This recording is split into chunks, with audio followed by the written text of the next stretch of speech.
and welcome to another episode of This is Australia. And you wouldn't believe where we are. We are in an island called Corfu, and it's in the Mediterranean Sea. Now, we're Australians and we all love to travel. So what we thought is, let's bring some stories from some places around the world, like Corfu. But we have traveled to USA, like Los Angeles, New York, also in Europe, and many other places around the world. So for the next episodes, we're going to bring you some great stories from all around the planet.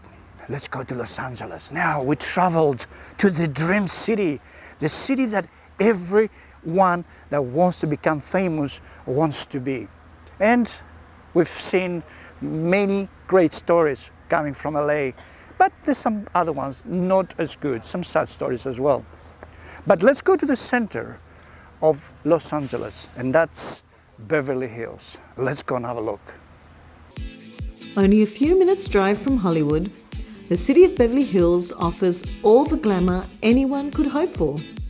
Less than 6 square miles in size, Beverly Hills is a neighborhood of homes and shops, superb dining options, scores of boutiques, from the best clothing brands all year round, priceless car shows, art festivals, and outdoor movies are just a few things that make Beverly Hills a prime destination. Rodeo Drive is probably the wealthiest and most famous shopping district in the world.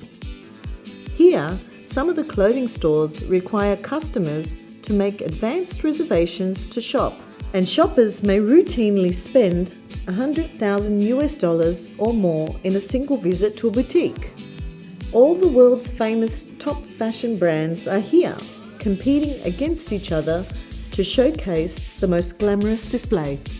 Louis Vuitton, Gucci, Tiffany's, Emporio Armani, Prada, Dior, Cartier, Chanel, Dolce & Gabbana, and many more fashion names belong on this famous street. Although its popularity, you can still get 2 hours undercover parking for free. The multi-million-dollar homes and grand mansions of many movie stars and TV personalities line the many streets of Beverly Hills. They have miles of manicured green lawns and towering trees, giving privacy to the owners.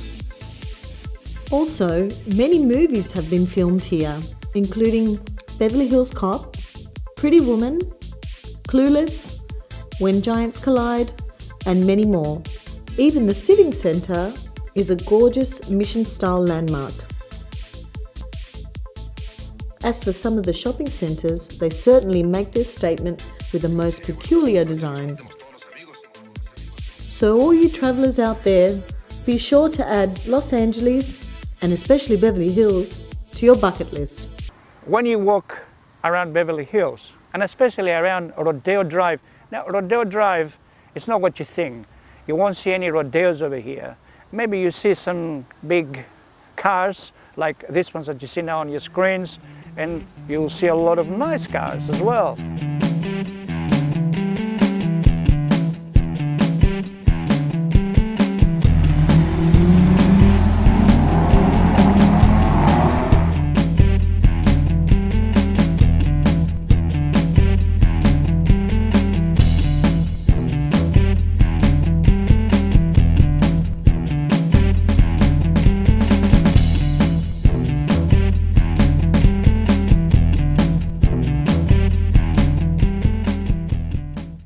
This is what you call extravaganza. You just love this place. Now, have a look at these pictures here. These are the cars that you just see when you're just around Beverly Hills and Rodeo Drive. Now, I just took a photo of that car, that white convertible Rolls Royce, and every photo I took was a sports car behind it. That is Beverly Hills. You just love this place. Now, one thing that I like about the people in LA, but I think the Americans in general, they use a lot of new means of power. For example, there's a lot of electric cars, and there's charging stations to charge your electric car. Isn't that great?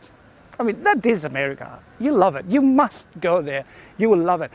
The parking meters around Los Angeles are a little bit strange. They're just, as you can see now, normally gray and black, but they are solar powered.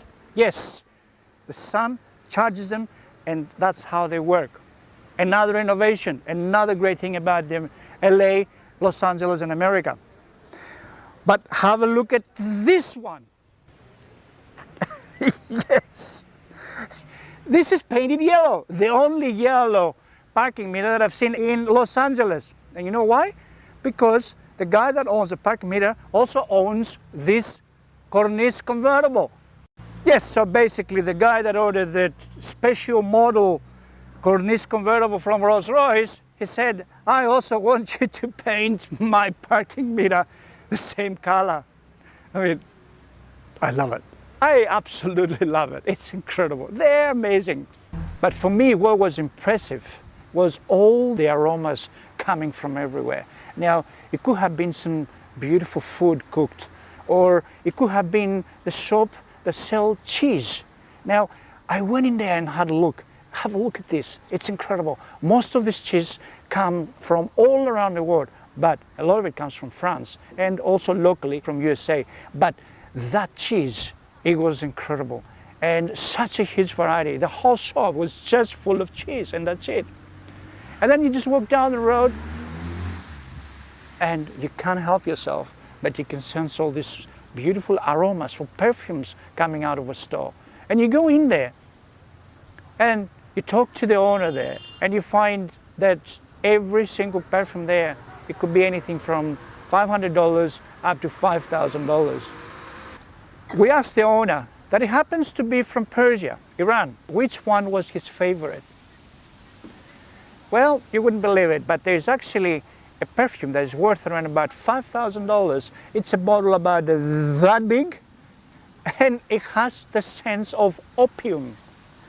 And while we were there, a man just walks into the shop and he just buys his favorite one, which it had the sense of marijuana.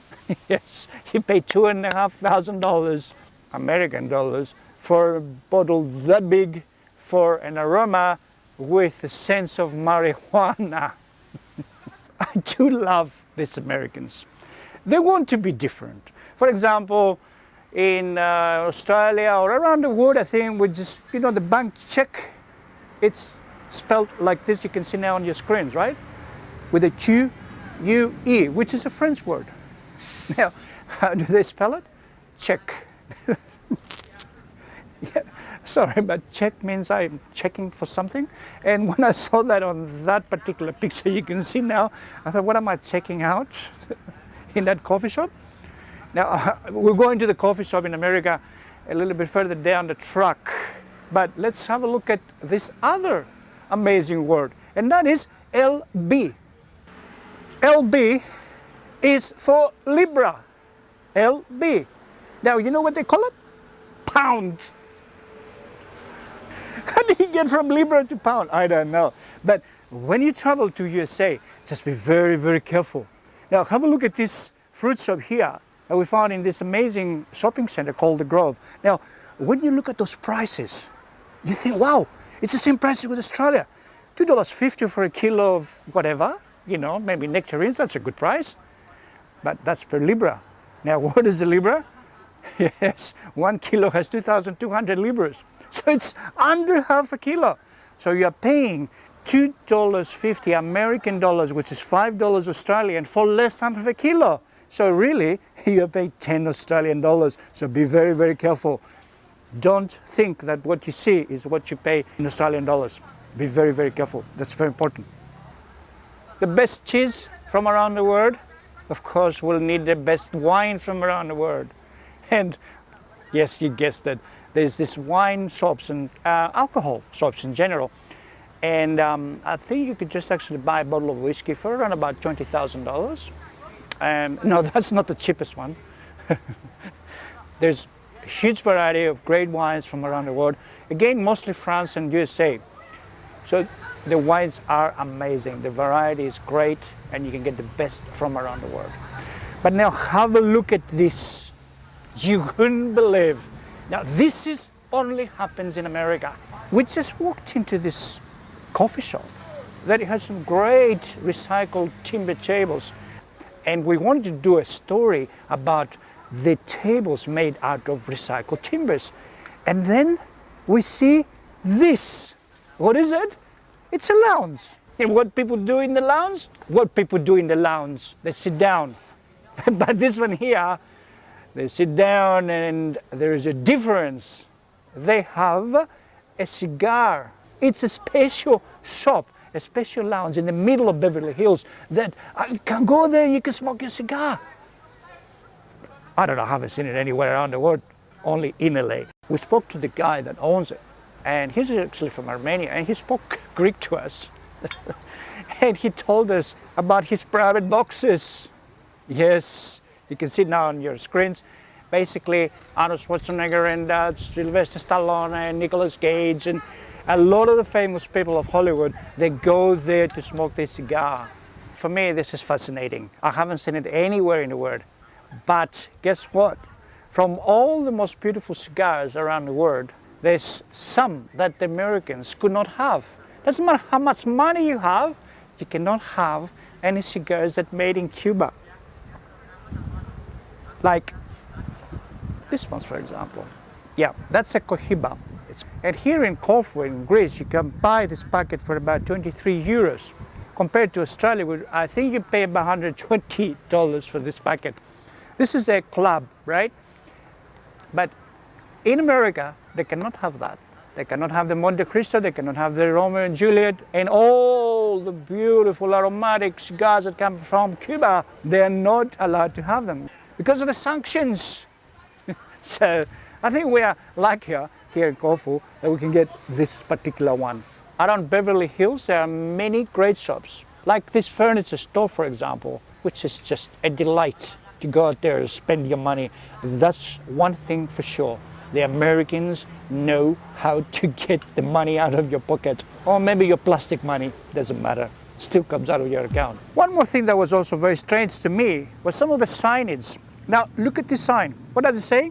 PED XING, right? PED XING. Zinc? Is it some sort of Chinese dynasty? But the thing is, you see it everywhere. It's painted down on the streets. Yep, you can see it now. Yep, that's right. It's up there on the traffic lights. So I was wondering for days, what does PED XING means? Well, what it means is PED for pedestrian and XING, X is cross, ing, pedestrian crossing. Well, did you know that? Come on, you know because I told you. Oh, you knew, okay, that's all right. Now, one other thing that I love about the pedestrian crossings is this. Well, yes, they have the green man there, they're working, you know, like that. And then what they do have is a countdown. So from 20 seconds, you have 20 seconds to just cross the road. So you have to be very quick if you only have 10 seconds or 7 seconds. So you don't have to hurry, you don't have to kill yourself, you know you don't have enough time to go across the other side of the road. I mean, isn't that wonderful? Shouldn't we have that everywhere around the world? We should. Another thing I liked about the Americans is their imagination when it comes to decorating shops. Now have a look at this particular shop here in Beverly Hills. Look at the decoration of the facade. It's all covered with sewing machines from around the world. The biggest collection I ever seen. And when you walk inside the shop, have a look at this. Even just the furniture looks so wonderful. Like this couch here, for example. And the general decoration of the store, which is just an industrial type of look. If we go back to LA now, we can have a look at some of the shops around Beverly Hills and down Rodeo Drive, where you can have basically anything you like as far as, you know, your body is concerned. And it was very funny because we found this shop with a big sign at the front of it. You can see it now on your screens. And what it said, restoring. And I thought, hang on, restoration? We usually restore a house or we restore a car. But this shop was a shop for restoration with a difference. You can restore your whole body. It was for humans. Basically, you can go in there, And you can do all sorts of things from Botox to anything you need, and they can just make you brand new again. Let's have a look at our experience with coffee in America. Now, I love my coffee. I've been to Italy many times and usually have my espresso, you know, my little short espresso. And in Italy, it's just like a whole philosophy about coffee. You go there, just have your coffee for 2 minutes, and then you go straight away. It's incredible. I love when I go to Italy. Now, we're here in America, right? And we're trying to find a good coffee. Now, it's very disappointing, but my fellow Americans, can you just try to see if you can make a nice coffee? I've been to many different places, and I could not get a decent coffee. Now, I went to this traditional Americano sort of coffee shop, you know, for breakfast and that. And they brought me this coffee that I couldn't drink it.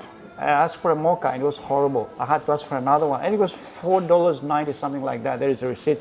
You can see now on your screens. Very expensive and nothing like what we used to. I mean, the Americans may have been used to it, but it's very difficult for a tourist when they go there to have a good coffee. Now, another thing is about espresso. When you serve your espresso, not only in America, but also in Australia, there's a little tiny spoon that we use with the espresso, right? Maybe go for a visit in Italy and check it out and see how they do it over there. If you copy something, you should do how they do it. So, I've been to different places for an espresso, and they bring me this espresso with a big spoon like this, but it's actually a timber stick. The Grove, the most expensive and the best shopping center that I've seen. And I had a coffee then, you pay about $5 again, and it's very disappointing. And then you ask for sugar and they say, what's that? They'll just bring you the, you know, the chemical sugar. And then we found this amazing place called Nespresso. I mean, look at the pictures, look at the videos that we took from there. It's incredible. It's so well designed and so impressive. And it's a place where you can have as many as 16 or 20 different tastes of coffee. I mean, it's great. I loved it. And you can get all sorts of different things there. It's beautiful. If you are there, you make sure you just visit Nespresso, and not just once, but many, many times to just taste all the different coffees. But you would think that I would just find my real coffee there as well. I'm sorry, but I will disappoint you. But the strongest and the best espresso that they served me, it was nothing like the real McCoy. Nothing like the Italian espresso that we drink in Italy. I have to say that when you're in Beverly Hills, the service there is superb. I mean, look at this. Now, this is what I call service. She actually turned my cup around so it's easier for me to pick it up. Well, it is quite amazing when you walk around this place here and you find all this great shopping, but nothing can be compared with Hollywood shopping. Now, have a look at these shots that we took from Hollywood. There's so many shops of every single thing you have seen in the movies in Hollywood, from the wigs to the clothes, even the guns and the knives. So while you're there, don't miss the shopping at Hollywood. Well, just in front of me here is the Church of St. Spiridon, and these streets here, they're just full of religious art pieces like this one here. And there's a lot of disabled people that they come here once every year to see if there will be a miracle and they could walk again. But since that miracle will happen, shouldn't we look after these people that they're probably on a wheelchair and make sure that they have good access at whatever they need to go to? And it's so funny when you go to Los Angeles and you see the wheelchair ramps in the footpaths, that they're facing the wrong direction. Is it me? I don't know. Maybe I'm used to Sydney. I mean, it's a great city. And I think that the people think a little bit more than the Americans.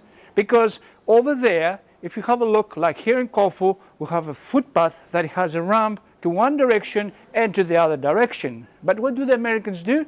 The ramps go diagonally, this way. What happens?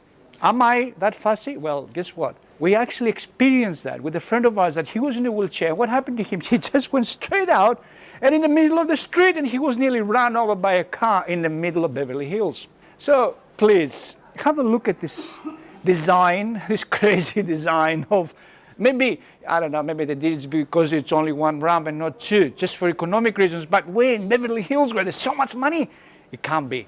So I'm sure that there's a mistake there because you can't have a pedestrian ramp access to go straight through in the middle of the street. Do what the Corfields do, the Athenians perhaps, and what they do in Australia. In every intersection, in every corner, one ramp this way to go to the opposite side, and another ramp this way to go to that side, and not this way in the middle of the street. Ella Christe que apostol.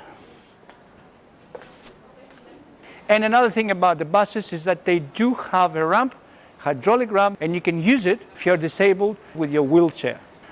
For me, a great city is a city that also caters for bicycles.